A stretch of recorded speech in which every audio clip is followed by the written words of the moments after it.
por unirse a este espacio.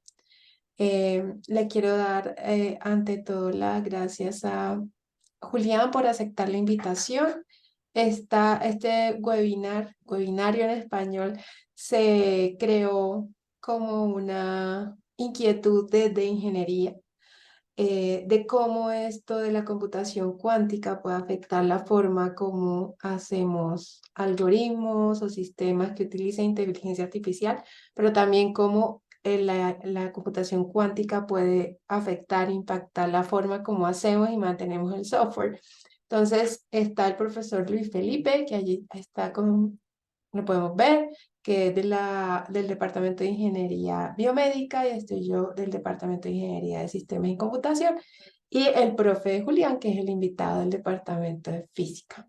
Entonces, vamos a dar paso a la agenda, vamos a presentar al profe Julián, va él a dictar la charla y finalmente tenemos un espacio para preguntas y respuestas. Ustedes en el curso de la presentación de la charla pueden ir haciendo las preguntas en el chat y nosotros que estamos aquí organizando y moderando podemos irlas organizando.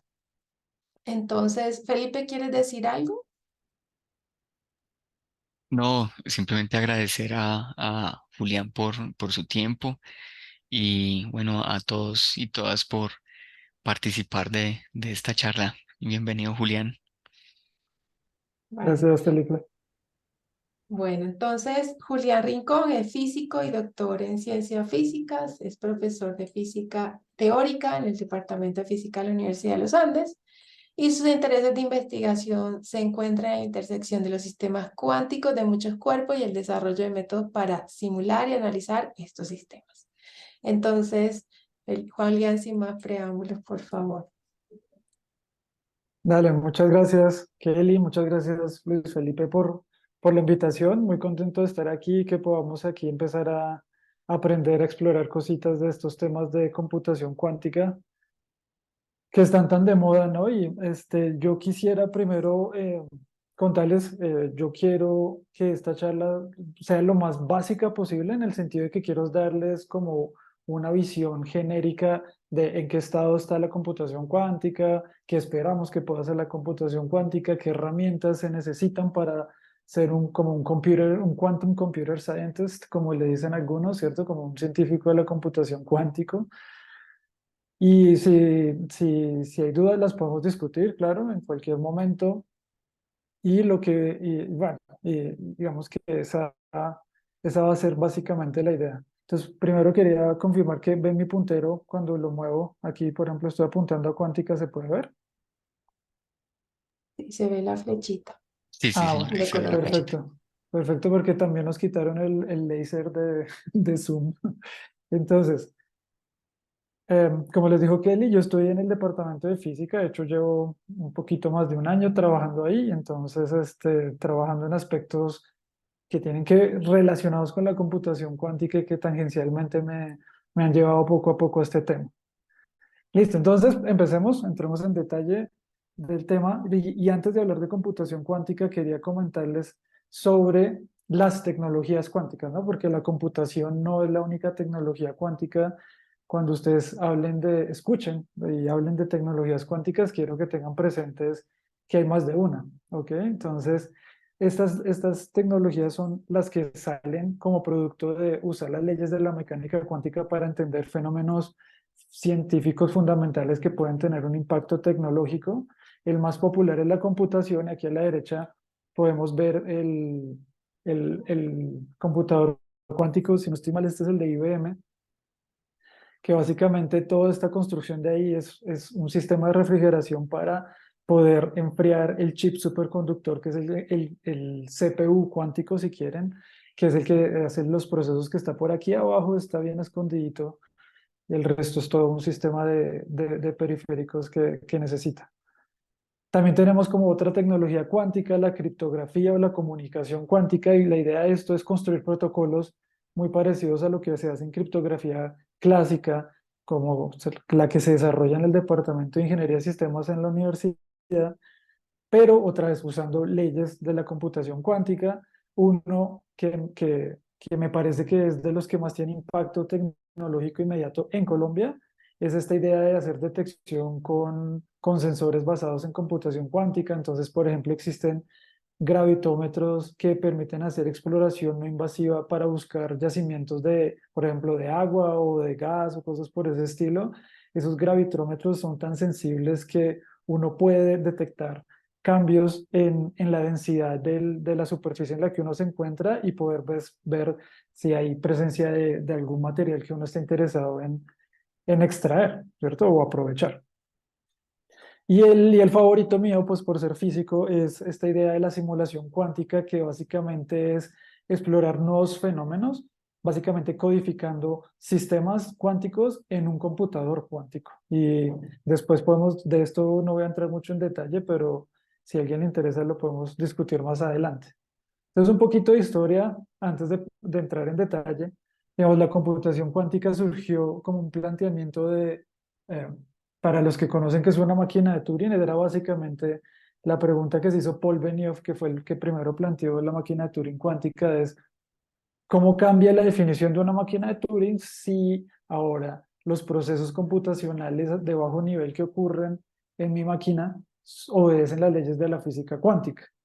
Ok, esa pregunta también de otra manera, porque Richard Feynman era un físico, uno de los más famosos en la historia de la física, se lo planteó de otra manera. Él dijo, oiga, si la física cuántica es tan difícil de entender, de simular, no podemos usar sistemas físicos de naturaleza cuántica para poder entender esos otros sistemas, como hacer una especie de codificación de un sistema en otro, muy parecido a cómo funciona un computador clásico en estos momentos, o un computador convencional.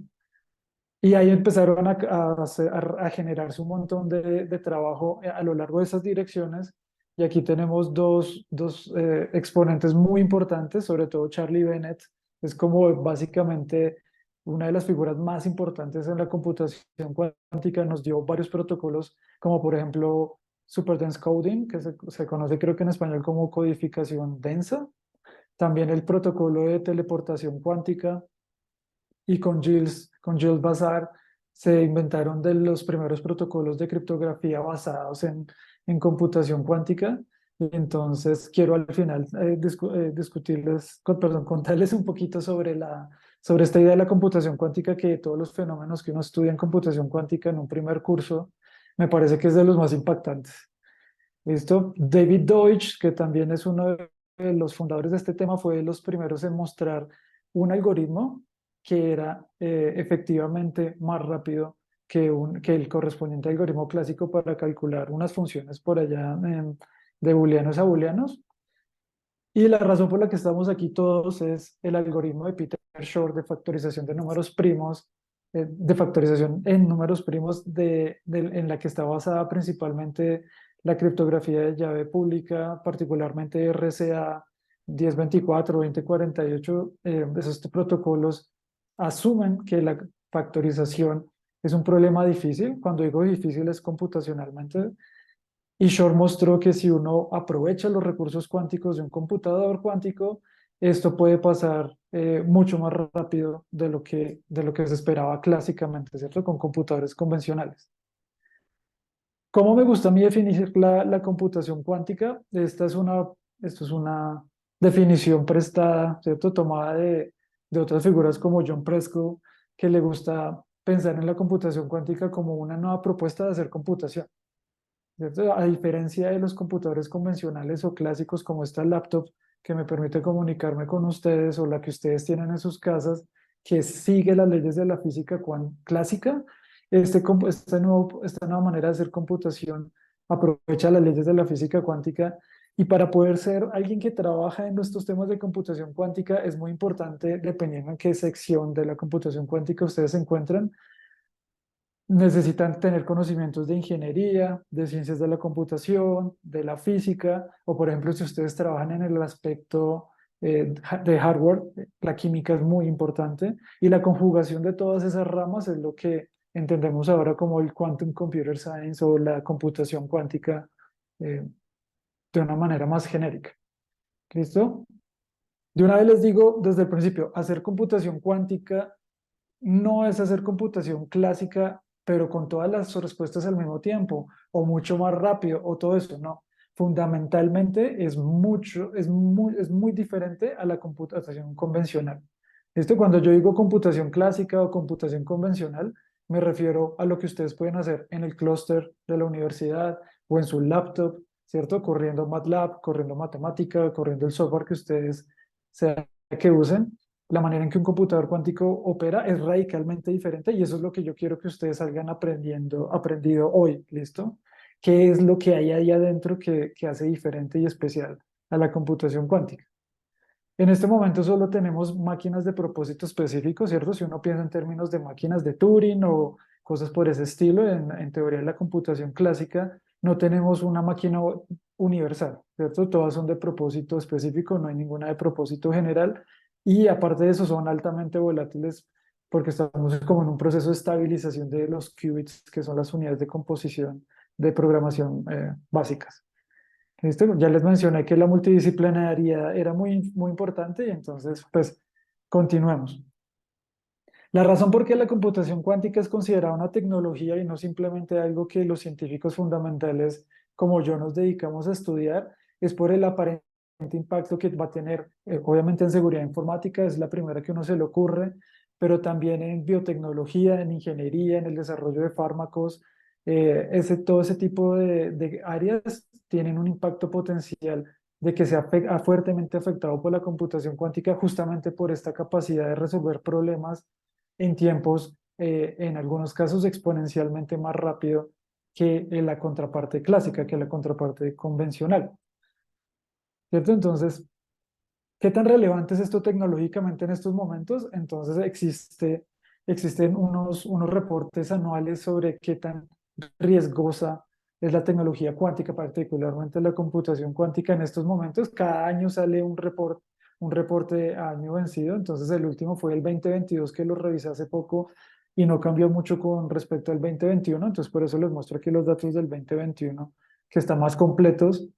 Y entonces la idea de este reporte es que me dice, si yo tengo unos datos y me tomo un cierto tiempo migrarlos y quiero tenerlos almacenados durante cierto tiempo después de esa migración, y la otra escala de tiempo relevante es la amenaza, ¿cierto? Que alguien ataque mi infraestructura con un computador cuántico, ¿cuándo espero yo que eso ocurra? ¿Ok? Entonces, por ejemplo, aquí abajo a la derecha, a la izquierda, perdón, vemos que se espera, el año pasado se espera que con el desarrollo tecnológico que tenemos de un computador cuántico, una amenaza latente de RSA, por ejemplo, 1024 o algo por el estilo, va a pasar en al menos 15 años. ¿Ok? Y nosotros necesitamos asegurarnos que la migración ocurra antes de eso y haciendo unos estimados que uno puede revisar en este reporte, uno puede ver que el tiempo de migración va a ser más corto que antes de que la amenaza cuántica, si quieren, sea latente. Entonces, por ese lado, uno puede tener como una suerte de parte de tranquilidad.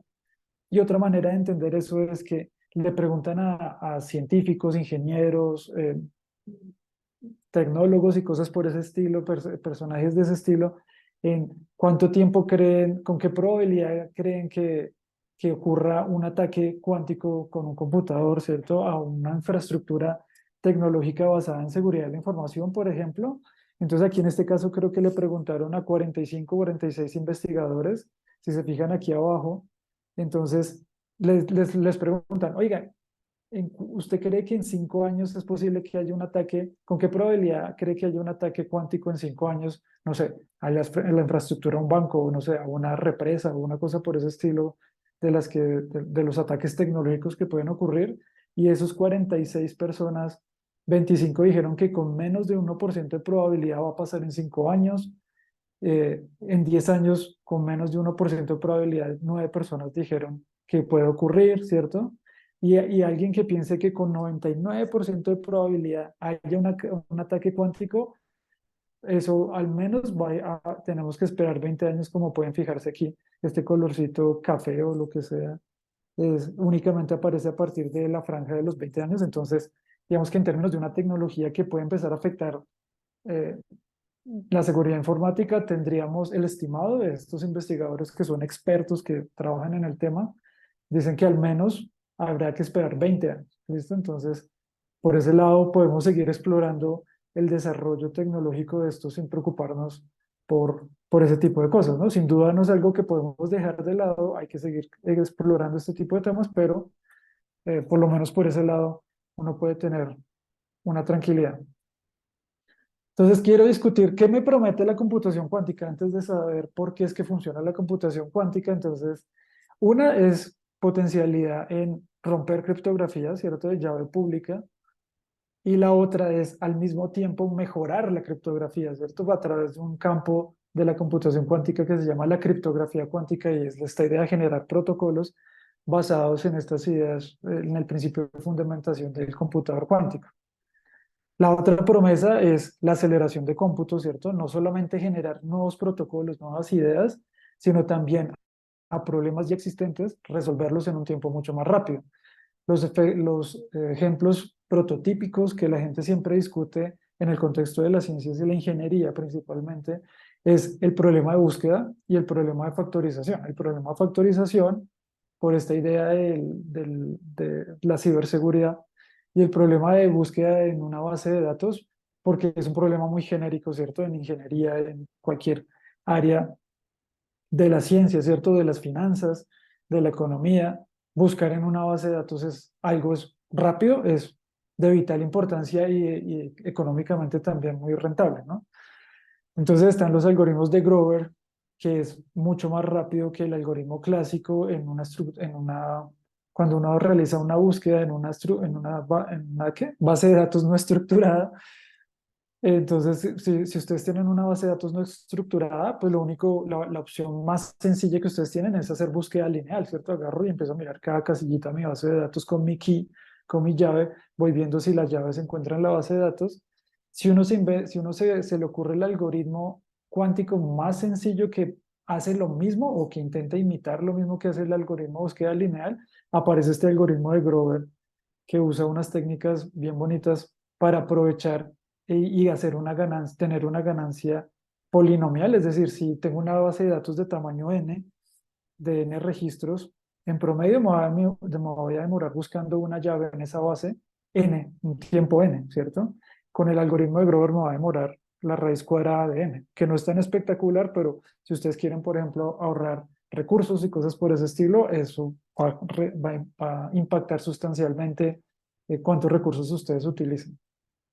Y el algoritmo de Shor, que sí es una ganancia exponencial, es un poco más difícil de discutir, pero básicamente es que si ustedes se demoran miles de años tratando de romper RCA con un computador clásico, con un computador cuántico lo pueden hacer en cuestión de días o minutos, cosas por ese estilo. ¿Ok?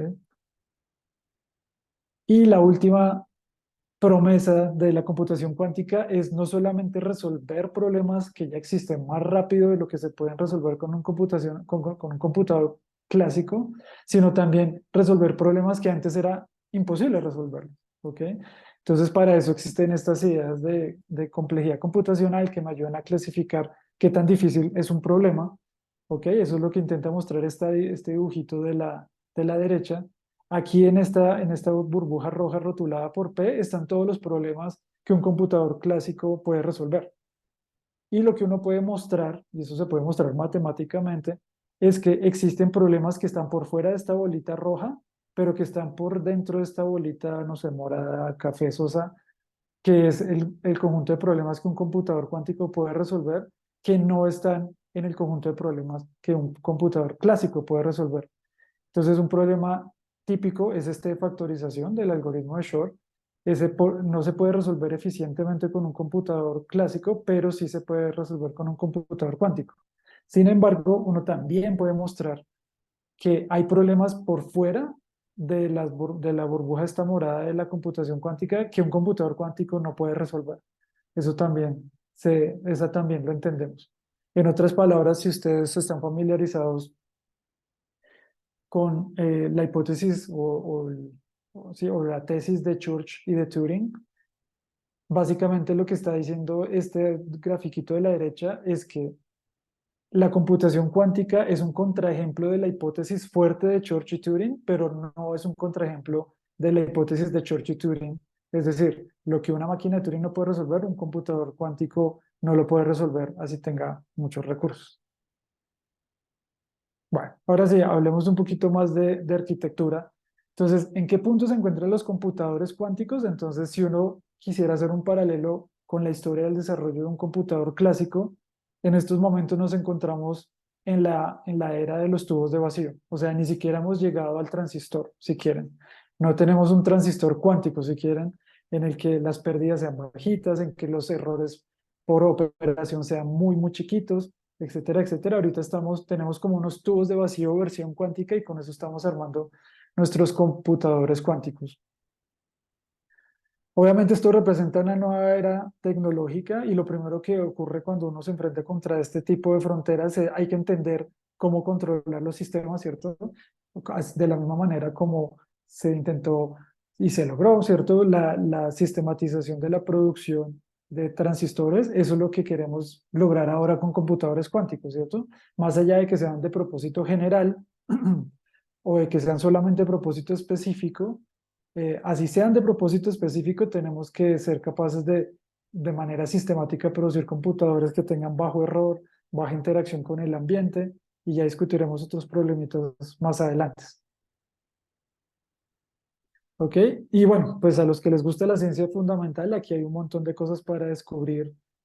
Entonces, para que se lleven una imagen en la cabeza, aquí arriba a la derecha, tengo el computador ENIAC, que fue uno de los primeros computadores que se construyeron basados en tubos de vacíos.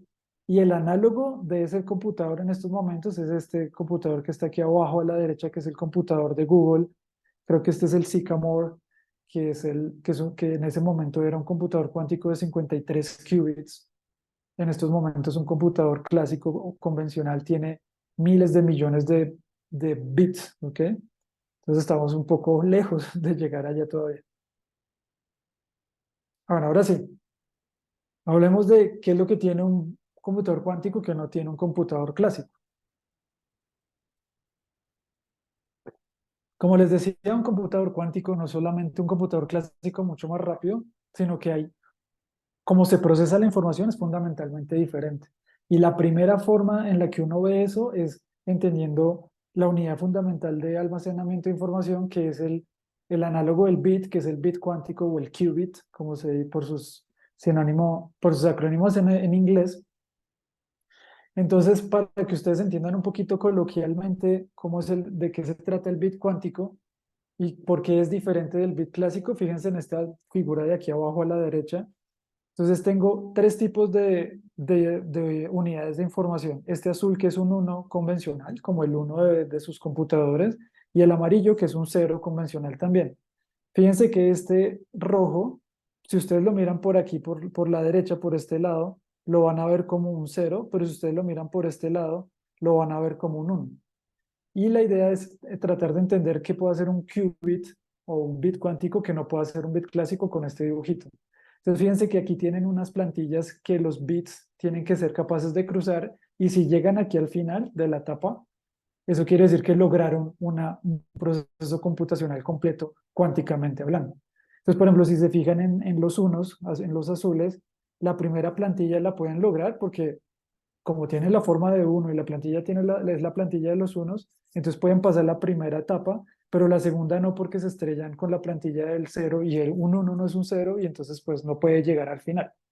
Algo similar le pasa al cero, pero se queda antes, ¿cierto? La primera plantilla que se encuentra en esta línea amarilla de ceros es la del uno, pero un cero no es un uno, ¿cierto? Un cero es un cero y entonces no puede cruzar esta primera etapa del cómputo y no puede llegar nunca aquí al final. Mientras que un bit clásico, un bit cuántico, es algo que es un bit que tiene características fundamentales de los dos, de ceros y de unos. Entonces, ¿qué hace esta línea de bits cuánticos rojos? Cuando se encuentra con la plantilla del uno, fíjense que se va girando el cero, el rojito se va girando, de manera que cuando se encuentra con la plantilla atraviesa como un uno, y cuando está aquí en esta segunda parte de la etapa, se fija que la plantilla es de un cero, entonces se vuelve y se gira y se tira de frente contra la plantilla y al final logra el cómputo. Y esa es como una idea pictórica de por qué son diferentes los bits clásicos de los bits cuánticos.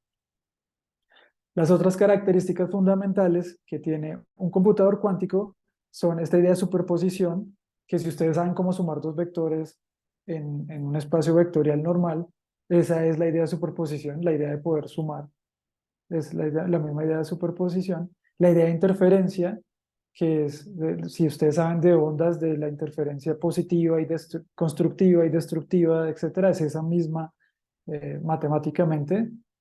Y la idea más mística de todas de por qué un computador cuántico funciona es sin duda el entrelazamiento cuántico o el enredamiento cuántico.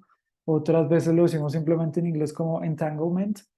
Y este quantum entanglement es de verdad lo misterioso, lo nuevo, lo que la gente, los científicos, los ingenieros, ¿cierto? No estamos acostumbrados a pensar en términos de este nuevo recurso que es el que aprovecha la computación cuántica.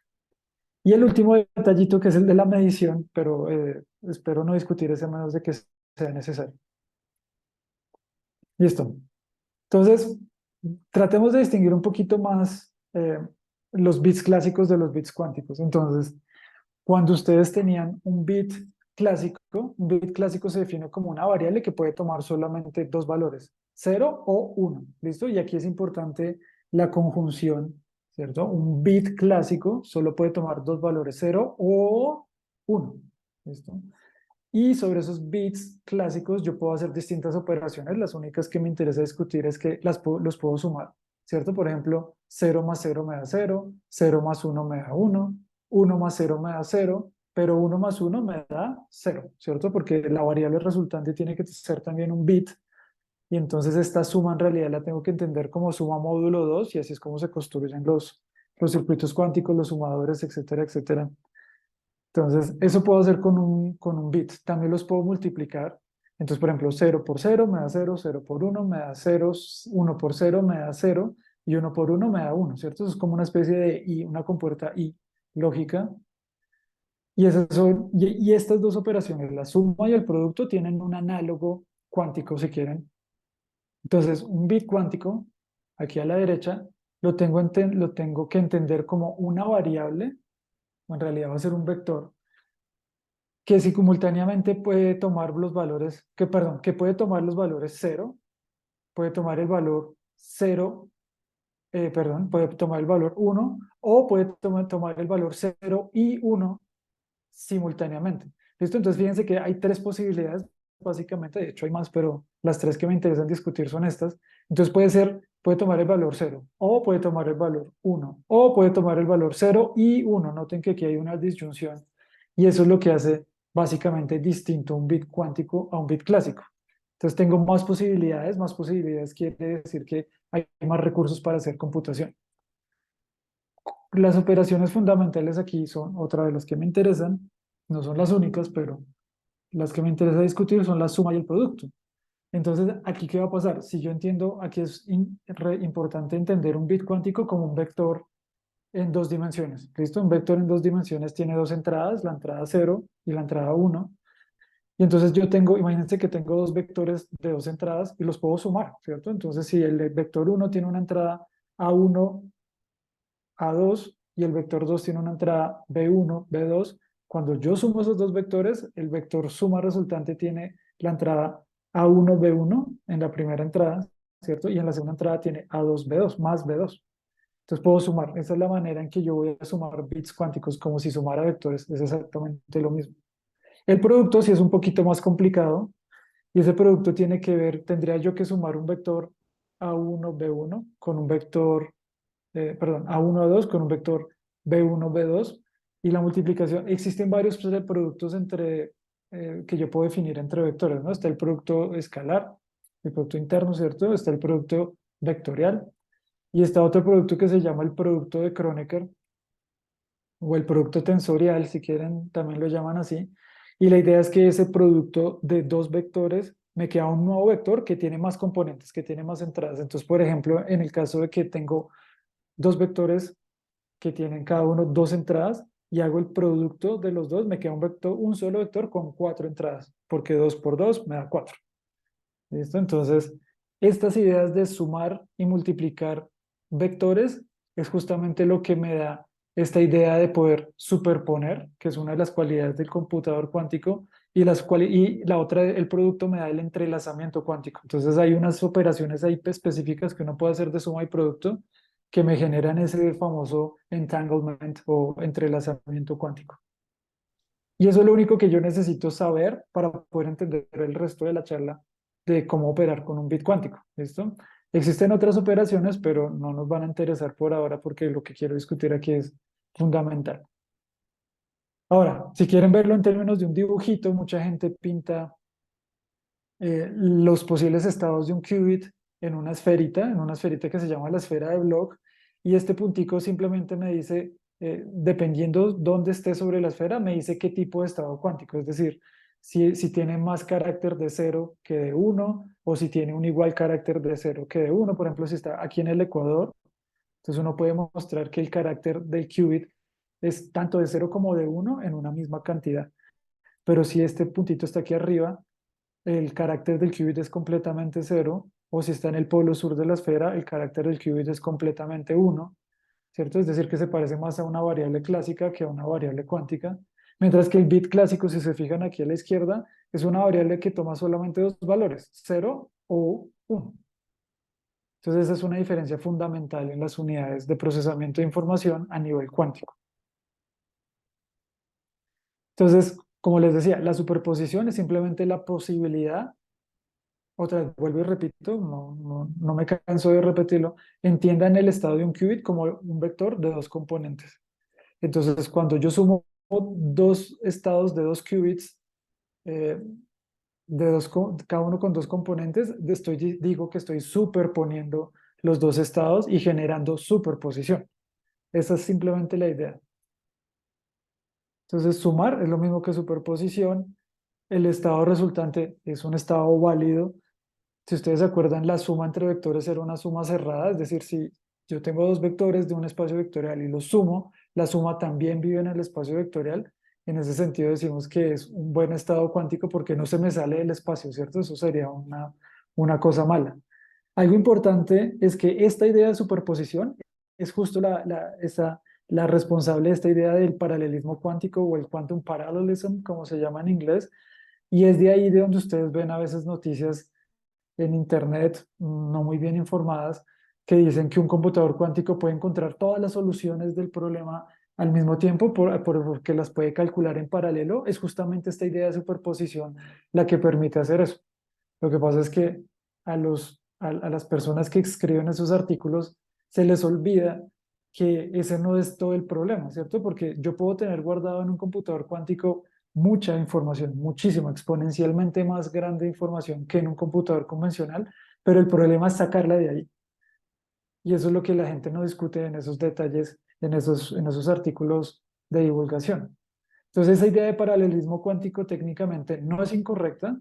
Sí se buscan varias soluciones, sobre todo en unos problemas específicos, varias soluciones simultáneamente, pero cuando yo quiero extraer la solución, que yo digo, bueno, tengo muchas, deme una, las otras se van a perder automáticamente, porque así son las leyes de la mecánica cuántica.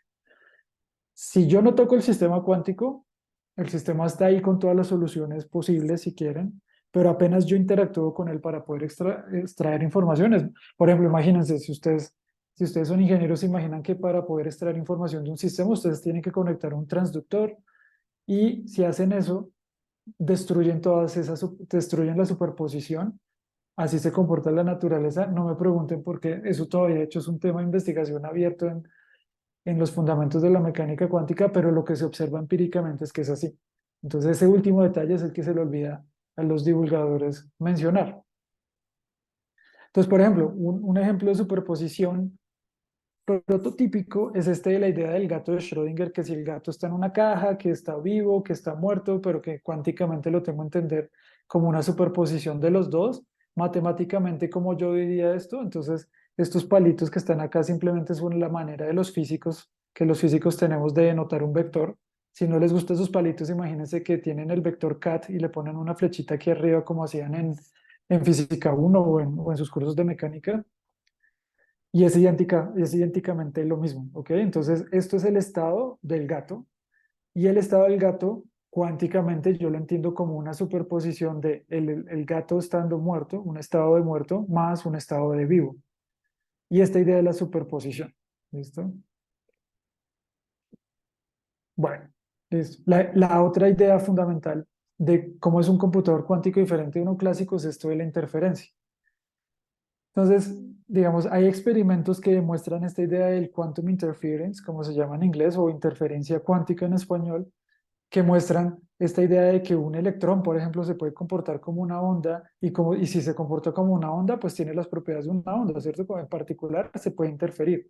Si no se acuerdan qué es esta idea de interferencia, imagínense que ustedes están en un lago quieto y tiran una piedra, la dejan caer, ¿listo? Entonces se forma una onda circular concéntrica al lugar donde arrojaron la piedra y se forman como unas onditas, ¿cierto? Entonces hay unas zonas donde hay más agua y hay otras zonas donde hay menos agua. Y digamos que justo al lado de esa piedra, ustedes tiran una segunda piedra. Listo, la dejan caer también. Entonces esa segunda piedra va a generar sus propias ondas concéntricas y en algún punto las ondas de una piedra se van a encontrar con las de la otra piedra y ustedes se han fijado, que estoy seguro que han visto ese experimento, han visto eso pasar en un lago, cuando está muy tranquilo, no hay viento, etcétera, en que cuando se encuentran las dos ondas de las dos que generaron las dos piedras que cayeron al agua, van a generarse zonas donde hay mucho exceso de agua y hay zonas donde no hay exceso de agua. Entonces, esas zonas de exceso de agua decimos que la interferencia es constructiva y donde falta agua, decimos que hay una interferencia destructiva. Esa es básicamente la idea de la interferencia. ¿Qué ocurre? Que experimentalmente observan los físicos experimentales que lo mismo pasa cuando yo pongo a interactuar un electrón que atraviesa dos rendijitas. Entonces, imagínense que ustedes tienen aquí luz y el electrón puede atravesar por esta rendija de aquí arriba, por la rendija de aquí abajo, y eso se entiende matemáticamente como si fueran las dos piedras que yo dejo caer en el lago. Esta piedra es la piedra de arriba, genera estas ondas azules con rojo que están aquí, y la segunda piedra generaría estas otras ondas, y en estos puntos donde se encuentran las ondas pueden generarse estos efectos de exceso o defecto de agua o de interferencia constructiva o interferencia destructiva. Esas son de las cosas, esas son de estas cosas que son inherentemente cuánticas que tenemos que aceptar. A nivel microscópico, un electrón a veces se puede comportar como una pepita o a veces como una onda en un lago. Y ese efecto de onda en un lago es el que podemos usar para aprovechar este, procesos de cómputo que no se pueden hacer convencionalmente. Entonces, ¿eso cómo se entiende? Digamos, si ustedes se imaginan, si aquí hay científicos de la computación o ingenieros de sistemas, ustedes saben que uno puede entender un proceso computacional como una especie de árbol en el que se toman decisiones basadas en qué parte del algoritmo estoy. Aquí estoy tratando de pintar lo mismo, pero los estados de la computación ya no es simplemente un estado clásico, sino cuántico. Entonces puede pasar que si arranco en este estado, puedo irme por acá en una parte del cómputo o irme por acá abajo en una otra parte del cómputo y aquí puedo hacer lo mismo y puedo generar nuevas ramas en este árbol. Y a ciertos niveles de la computación pueden que se generen unos estados que se cancelan con otros estados y eso es una interferencia destructiva y puede que otros estados, como por ejemplo este de aquí, se sume con este de aquí y aumenten la la probabilidad de encontrar la solución. Listo, la idea de la computación cuántica es poder usar todas estas propiedades de manera de que yo pueda obligar a mi computador cuántico a ir buscando la solución que quiere, ir amplificando, si quieren, la solución a mi problema e ir anulando las que no son soluciones a mi problema. Y eso se logra con estas propiedades. Y esta propiedad que es la más loca, esta explicación la tomo de John Preskill, que me parece que es muy buena a la hora de entender qué es el entrelazamiento cuántico con un ejemplo convencional. Entonces, por ejemplo, imagínense aquí que ustedes tienen un libro de 100 páginas. Entonces, si este es un libro clásico, entonces, si ustedes arrancan una hoja, perdón, aleatoriamente del libro y la leen, entonces ustedes van a obtener, y leen una página, ¿cierto? Van a obtener un 1% de información sobre el libro, ¿cierto? Si tengo 100 páginas en el libro y solo leo una página aleatoria, puede que no entiendan todo, ¿cierto? Pero alguna información específica van a poder obtener. Y eso siempre pasa con cualquier libro que ustedes agarren, ¿cierto? Entonces, las páginas individuales tienen información vital, ¿cierto? Útil, pues, para poder entender todo el libro. Ahora, si este libro es de carácter cuántico, ustedes agarran su libro cuántico, arrancan una hoja y leen una página. Cuando vayan a leer la página, lo que van a ver es la página en blanco, si quieren, o más técnicamente hablando, lo que uno va a ver es un montón de caracteres aleatorios que no están relacionados entre sí. Hagan de cuenta que ustedes ponen como este teorema de los infinitos simios, ponen un miquito a tipear a teclear su computador y lo que va a pasar es que lo más probable es que el simio genere una cantidad aleatoria, una cantidad de caracteres aleatorios que no tienen nada en común, ¿cierto? Lo mismo va a pasar con un computador cuántico. Cuando yo abro el libro cuántico, arranco una hoja y miro individualmente una página, no hay información. No hay información útil que yo pueda extraer de ahí. La única manera de entender todo el libro cuántico es mirándolo al mismo tiempo.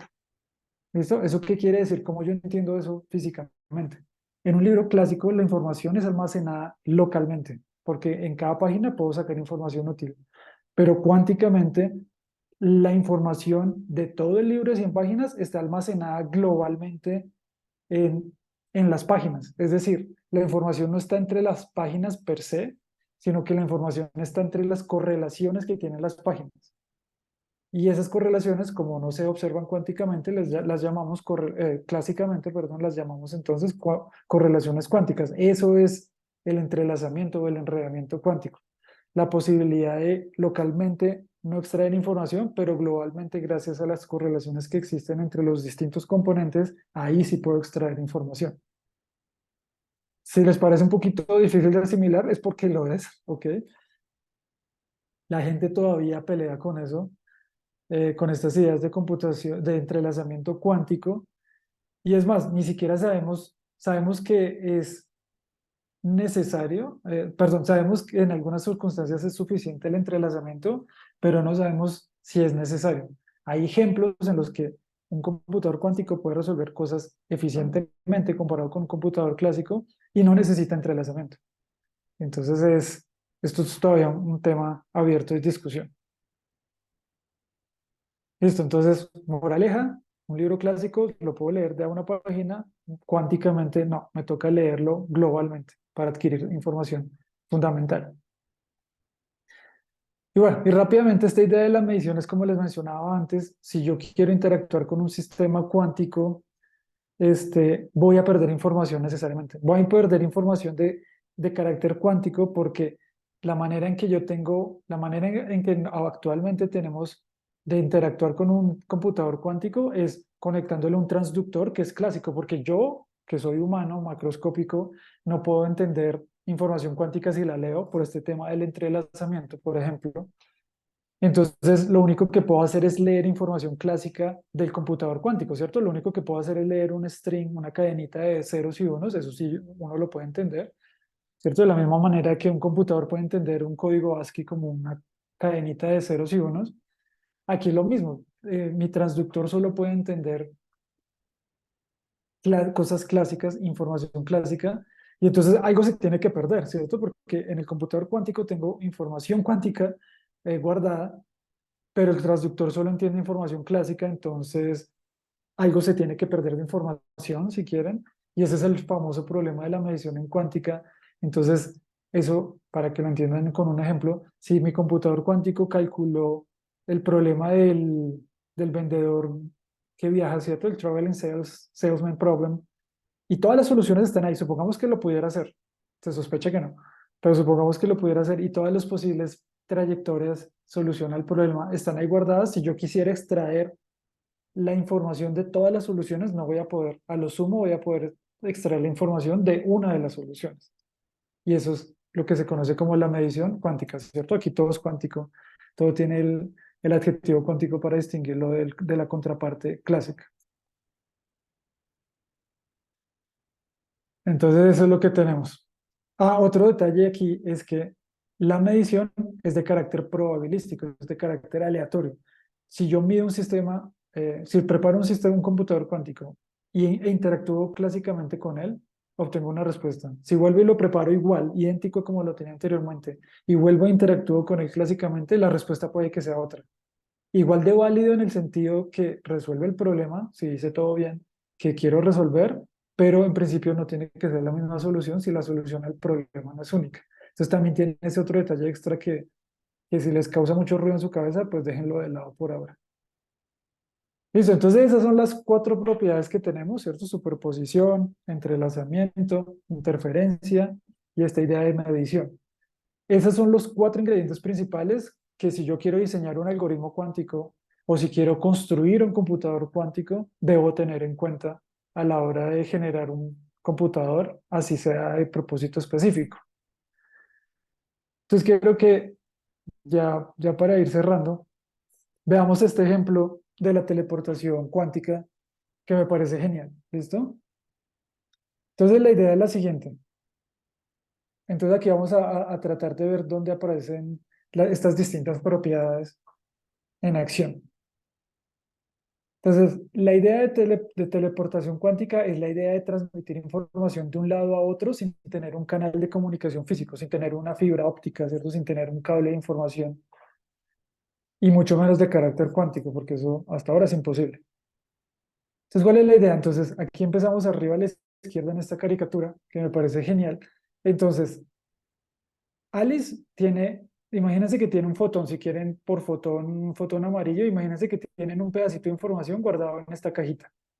Alice sabe qué es, ¿listo? Entonces Alice sabe que la puso ahí, mejor dicho, y la guarda en la cajita.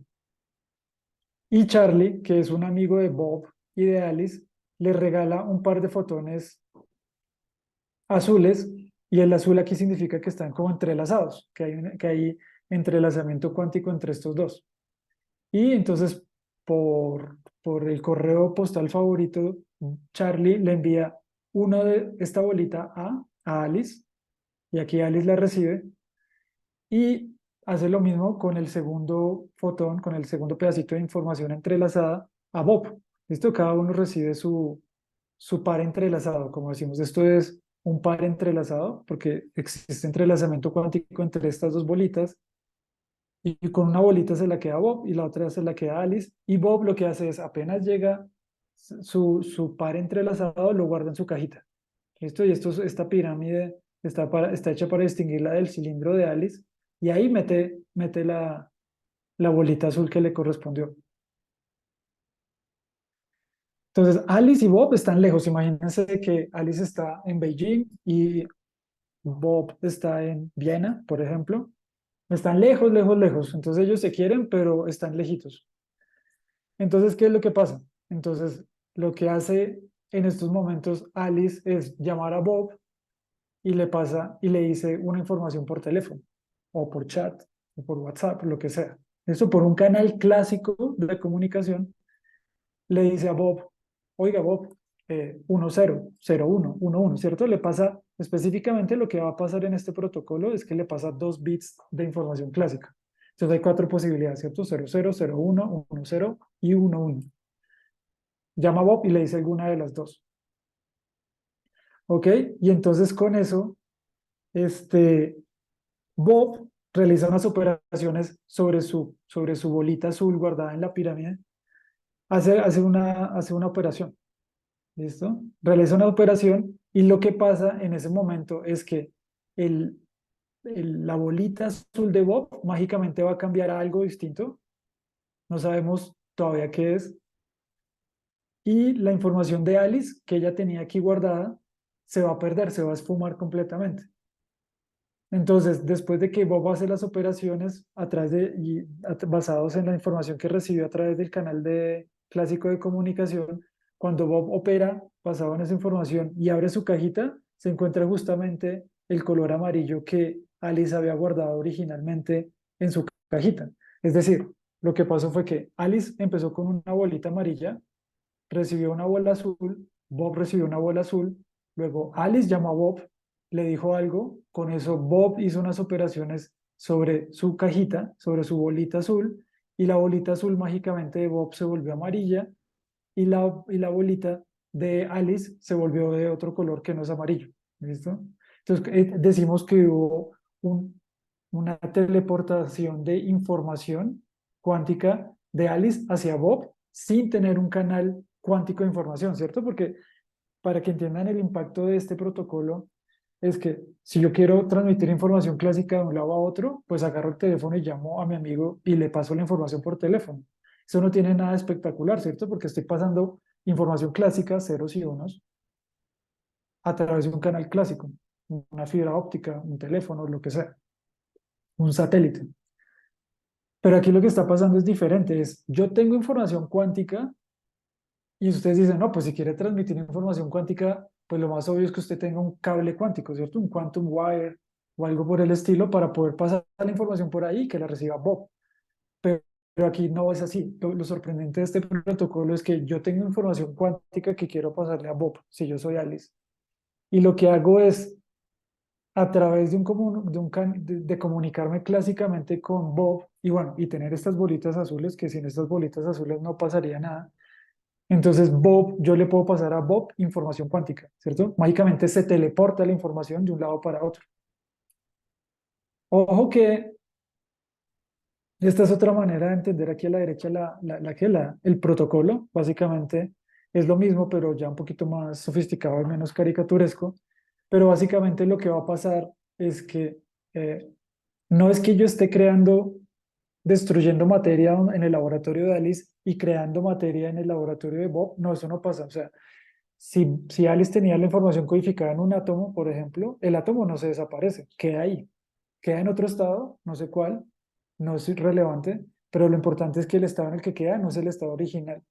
Y lo que va a pasar en el laboratorio de Bob es que él tenía su propio atomito y su atomito mágicamente después de las operaciones que él hace, después de que Alice lo llamó, es que se convierte, es que va a codificar, como a recodificar la información que estaba guardada en el átomo de Alice y entonces se teletransportó la información. Ustedes dirán, oiga, ¿qué tan real es esta vaina? Pues han hecho experimentos, incluso usando como canales de comunicación satélites. En particular, creo que este experimento fue hecho entre Beijing y Viena, ¿cierto? Entre China y Austria.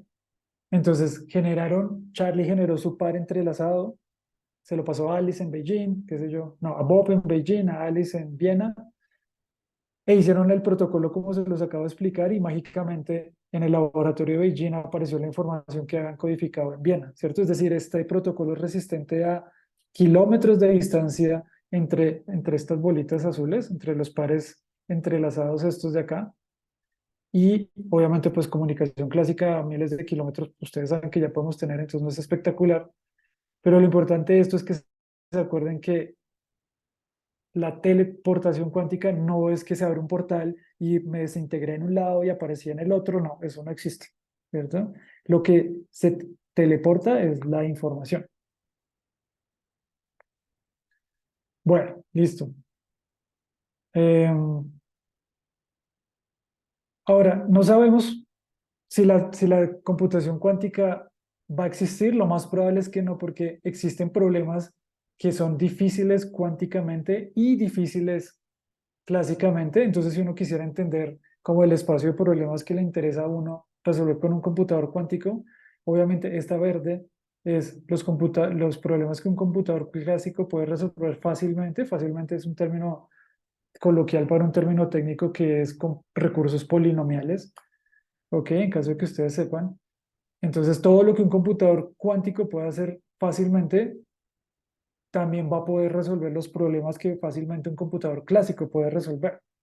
¿Cierto? Por eso entonces esta bolita morada está contenida dentro de la verde, pero hay problemas que están por fuera que hasta el momento se cree que no son solubles con un computador clásico. Entonces la imagen que uno debe tener presente es esta que está aquí, ¿cierto?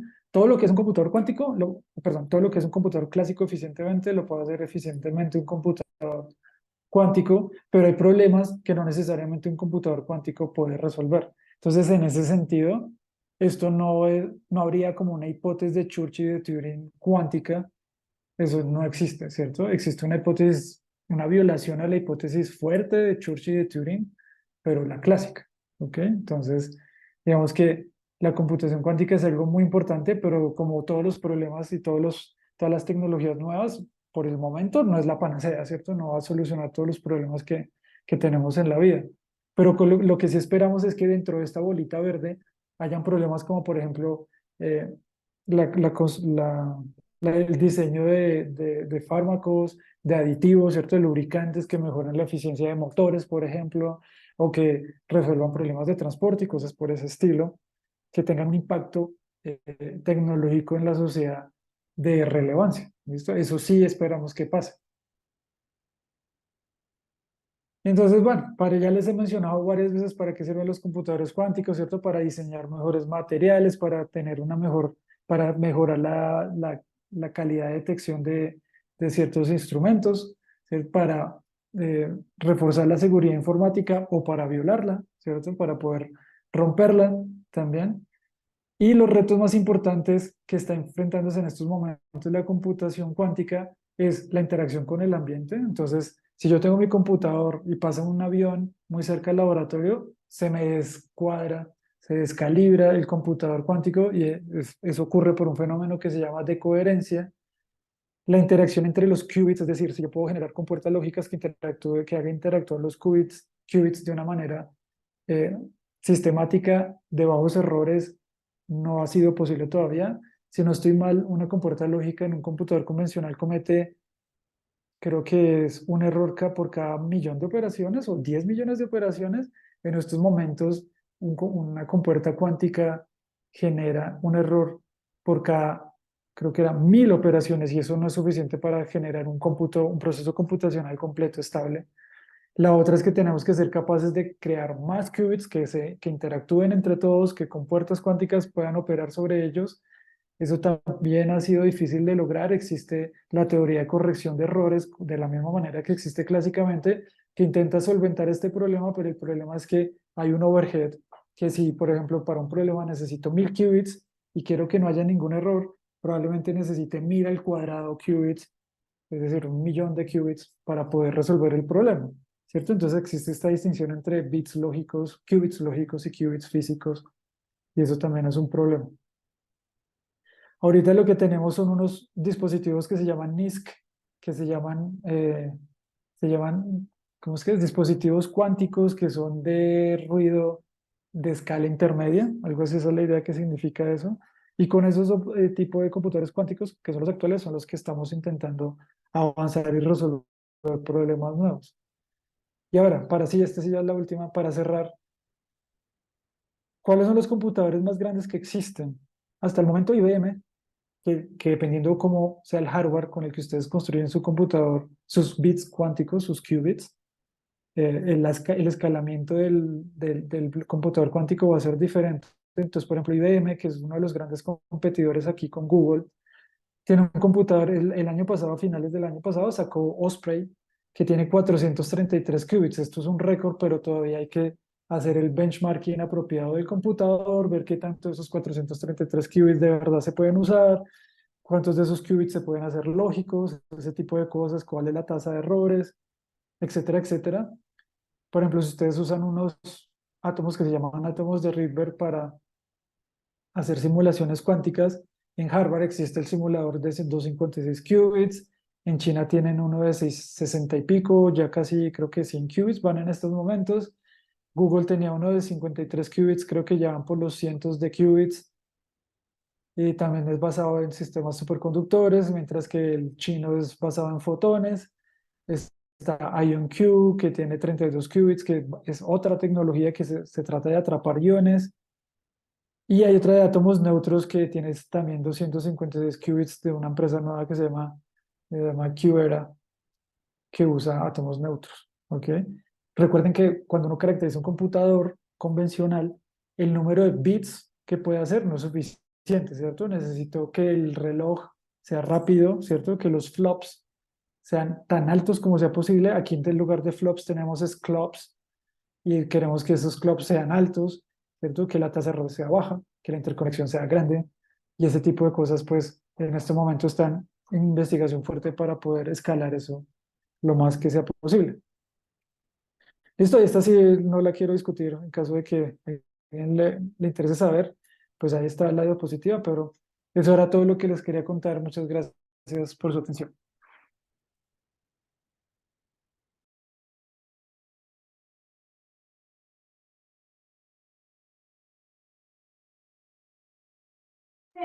Listo, muchísimas gracias, Julián, por su presentación, de verdad, muy, muy clara. Eh, Aquí en el chat tenemos varias preguntas. Vamos a ir respondiéndolas. ¿Usted puede leerlas ahí, Julián? ¿Usted tiene la opción de verlas? ¿Le queda fácil? O si quiere, yo se las voy leyendo acá. ¿Cómo le queda a usted más fácil? Julián está muteado. Uy, sí, perdón. Ya, no, yo las puedo leer, entonces Sí, ¿cómo le queda a usted más las voy. fácil? Sí, sí, si quieres la leo y la respondo de una vez. Entonces, a ver, esta Listo, pregunta perfecto. dice, algo que me confunde es que durante la presentación se habla de una diferencia entre las cosas cuánticas y clásicas, pero en los ejemplos que nos muestra, a la salida se entiende representada con bits clásicos. ¿Existe algún problema que se pueda resolver solo en el mundo cuántico y que sea de utilidad para problemas que tenemos en la actualidad?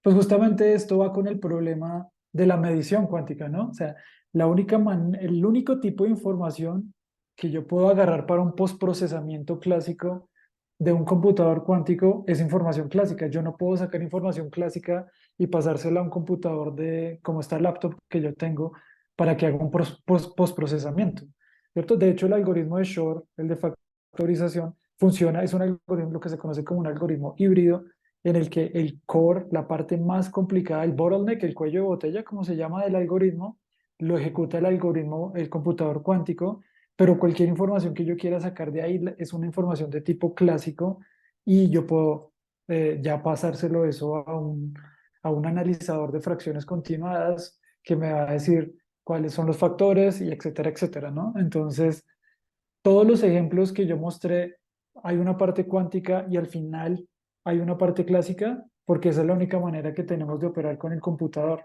cuántico, ¿cierto? Yo puedo resolver el problema más complicado del mundo en principio con un computador cuántico si quisiera, pero la información se queda codificada ahí, ¿cierto? Queda guardada y no la puedo extraer, porque yo no sé leer computadores, información cuántica de un computador cuántico, ¿cierto? Entonces, la única manera es a través de transducir información cuántica a clásica y eso inherentemente lleva a una pérdida de información y por lo tanto, entonces, eh, si quieres que un computador cuántico sea de propósito útil, ¿cierto? Que sea útil, en algún momento tienes que traducir la información cuántica a clásica y ahí es donde parte de la magia del procesamiento cuántico se tuvo que haber perdido. ¿Cuál es la idea? Que al final, cuando yo ya realicé todos los procesos con las compuertas cuánticas que necesito hacer y yo mida, la probabilidad que yo mida la respuesta correcta sea lo más alta posible. ¿Cierto? Por ejemplo, si Cristian está familiarizado con esta idea de algoritmos probabilísticos, es lo mismo, ¿cierto? Cuando uno tiene un algoritmo probabilístico clásico como el que uno aprende en cursos de diseños de algoritmos y cosas por ese estilo, cuando uno obtiene la solución a un problema que resuelve el algoritmo que propuse, lo obtengo de la solución con una probabilidad, ¿cierto? Entonces, si yo digo, mi algoritmo es exitoso, si más de la mitad de las veces obtengo la solución correcta, eso es admisible como un algoritmo clásico probabilístico que resuelve el problema. Aquí pasa lo mismo, esto es un algoritmo cuántico que inherentemente es probabilístico y entonces la idea es que yo opere con el computador de forma tal que maximice esa probabilidad de encontrar la respuesta a mi problema lo más que yo pueda. Listo. Aquí a ver, Diego Hernando hace otra pregunta. Quisiera preguntar, ups, se me fue. ¿Cómo es posible que algoritmos como el algoritmo de Shor pueda obtener una ventaja cuántica si solo es posible extraer información clásica de computadores cuánticos? Ah, bueno, es la misma pregunta, ¿no? Ya creo que la respondí sin haber visto esta. O sea, para ser un poquito más específico, lo que hace el algoritmo de Shor es, si yo tengo un número, lo que hace el algoritmo Shor es básicamente yo quiero factorizar un número grande como producto ¿como producto de qué? Como producto de primos, ¿cierto? Elevados a alguna potencia. Entonces yo lo que hago es, una cosa que hizo Shor fue mostrar que existe una reducción de ese problema a un problema de calcular el orden de una función que tiene que ver con el numerito este que yo quiero factorizar. Y resulta que hay un algoritmo muy conocido que se llama búsqueda de periodo, que cuánticamente es exponencialmente más rápido que cualquier algoritmo clásico que uno se le pueda ocurrir. Entonces el algoritmo de Shor agarra, la parte cuántica del algoritmo de Shor agarra el problema de factorización, lo reduce a un problema de búsqueda del orden de esa función, y lo que hace el algoritmo cuántico de sus procesos para al final darme con una probabilidad alta, ojalá, el orden. Y con ese orden yo saco lo guardo en mi computador clásico para un postprocesamiento. Entonces yo lo que hago es correr el algoritmo de Shor varias veces. Toda la información que sale es cuántica, pero con una probabilidad alta de ser lo que estoy buscando, la factorización. Y después hago un postprocesamiento clásico que es súper rápido, en términos eficientes, en términos computacionales es eficiente, es polinomial todo lo que pasa aquí.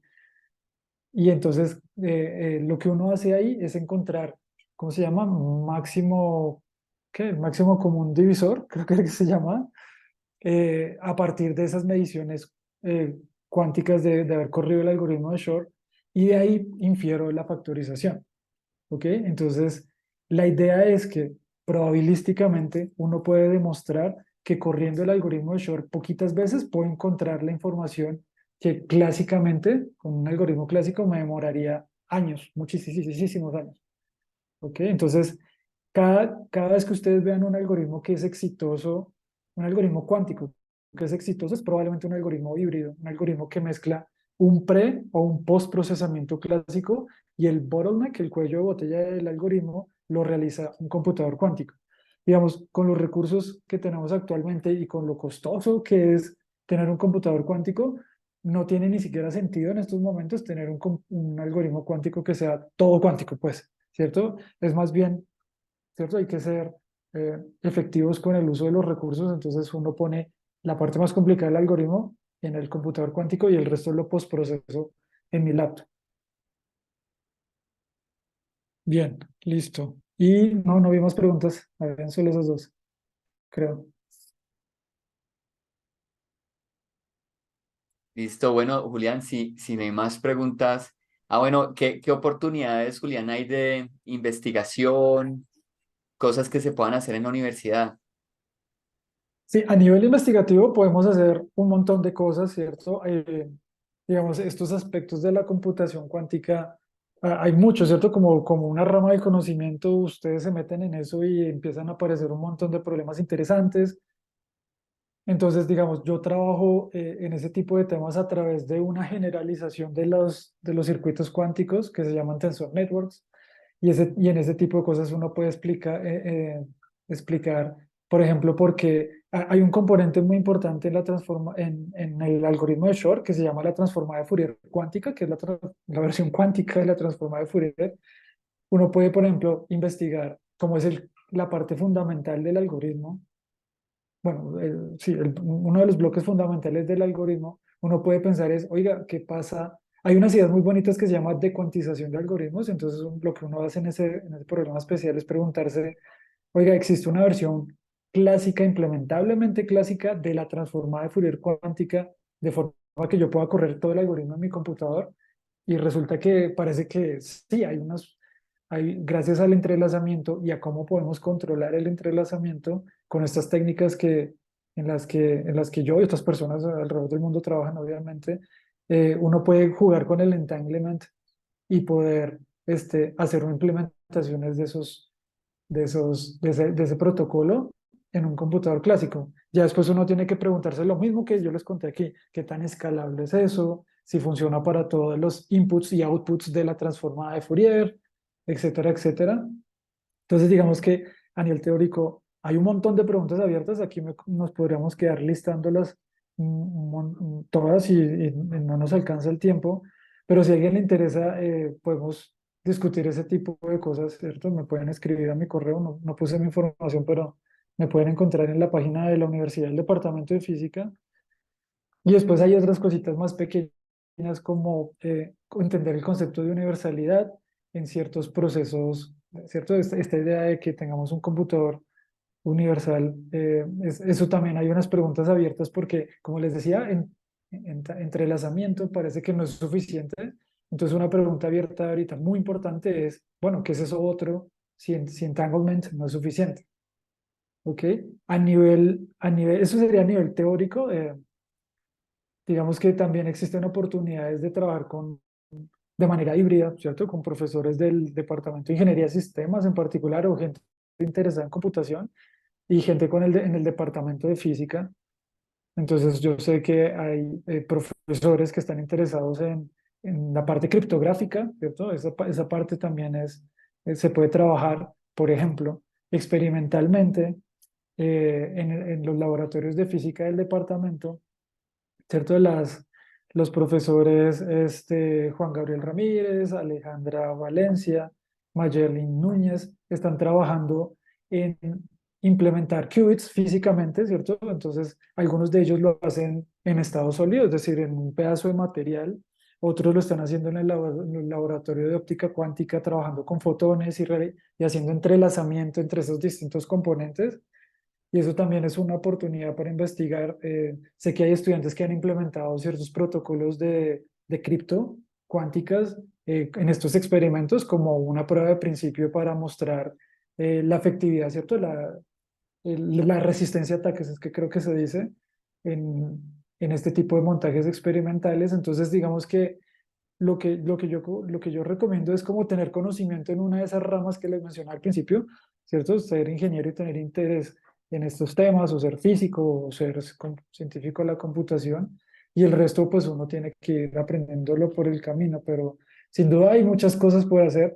IBM, por ejemplo, presta sus computadores cuánticos para ejecutar algoritmos sobre dispositivos reales cuánticos, y eso también abre oportunidades. Hay otros profesores que han usado esos computadores cuánticos para estudiar en el departamento de física, para estudiar dinámica de sistemas cuánticos y estudiar unas propiedades importantes que llaman exponentes en esa dinámica, y todo eso se hace no usando el computador cuántico como un elemento útil para resolver un problema y no tanto resolviendo un problema fundamental de la computación cuántica.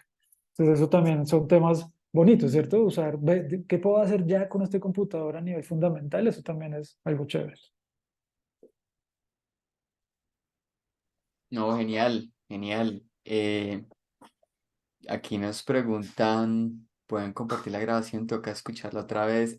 Sí, sí, chévere. Ahí no sé, esta grabación, yo creo que se les enviará un correo indicando si la grabación queda disponible.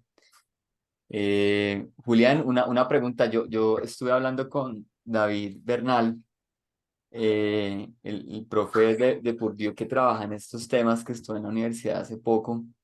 Él me Ujú. decía que en Estados Unidos, por ejemplo, están invirtiendo una cantidad impresionante de plata en estos temas, montando laboratorios, dando funding para esto.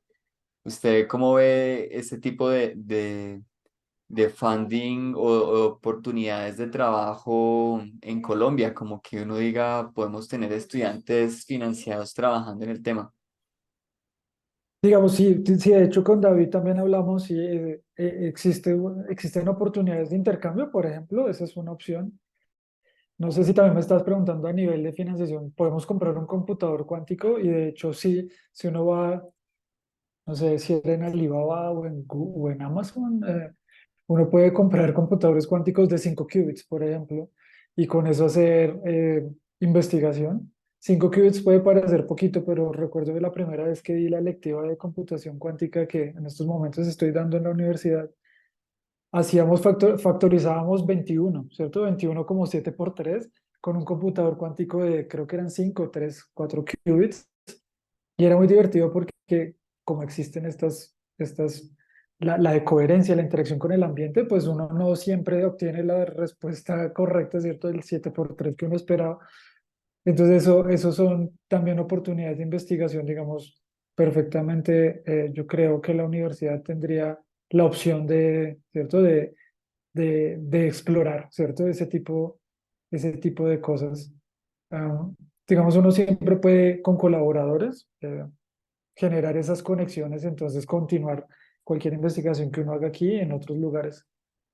De hecho, las personas que están trabajando en computación cuántica, como dices tú, como hay tanta inversión de dinero en Europa, en Estados Unidos, son muy pedidos, son de hecho rapados, entonces eso también es como, digamos, en cierto sentido es una oportunidad laboral, sin duda. Es algo de lo que hay que saber, ¿cierto? Si a ustedes les interesa este mundo de la ciber, de los algoritmos, de la física a este nivel, o si quieren, les gusta mezclar la computación con la ciencia fundamental, es algo de lo que hay que saber y es un valor, es una habilidad, un valor agregado muy grande en el resumen de alguien. Ok, Julián, excelente. Bueno, yo creo que ya está como tarde. No quiero incomodarlo más. Yo creo que hay unas preguntas ahí adicionales en el chat, de pronto que se las puedan enviar a su correo, si está bien, Julián. Ah, Eh, sí, sí, sí, sí, claro. sí, y damos como por terminada esta sesión. De verdad, muchísimas gracias, Julián, de nuevo por su tiempo, por esta explicación tan clara, interesante. Es todo un mundo nuevo, diferente, que es bueno saber y alfabetizarnos en este tema. Entonces, cualquier pregunta, entonces se la podemos hacer a su correo y de pronto personas interesadas que quieran trabajar en el tema, conocer un poco más, que pueda como contactarlo en ese sentido. Bueno, muchísimas gracias. Sí, sí, Luis Excelente. Felipe, muchas gracias, Kelly, pues, y a Luis Felipe por la invitación, al Departamento de Ingeniería de Sistemas por organizar, ayudarnos con la organización. Y sí, quedó abierto, sí, sin duda, ahí estoy a la discusión, siempre presto. Ah, Muchas listo. gracias. Excelente, Julián. Bueno, que esté muy bien. Muchas gracias a todos y todas por su presencia en esta reunión. Bueno, buena noche, buen resto de semana, que estén muy bien. Gracias, chao, chao.